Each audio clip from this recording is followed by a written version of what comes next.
The way I think about churn is it can, like, the signs of it can happen at all different points in the customer life cycle, right? A really early sign of churn is that the onboarding wasn't successful. So every company should really have their main KPIs that are internal that you're looking at. Was this a successful onboarding for a new customer, or was it a little bit rocky, or was it unsuccessful, right? And really evaluating yourselves, evaluating with the customer's feedback, how did it go?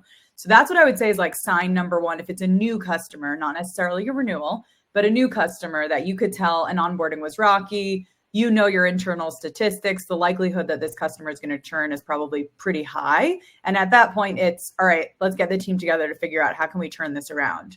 I think another sign, maybe more at the midpoint of the relationship, is how deeply are they engaged with you or your product, right? Of course, every product is different. If it's a really high touch relationship, are they engaging with you? Is it easy to get a call booked with them? Have you met them before?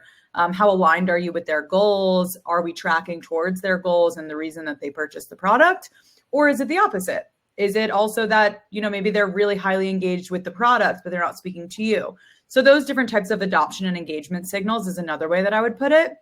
And then I think the last one that's maybe the biggest signal to me is, do we as the CSM team and does the customer know where we stand in terms of the return on the investment that they spent with our product? So with whatever they spent with us, are they getting that output and then some, or is it lower? Very oftentimes the churn signal is that they just don't know.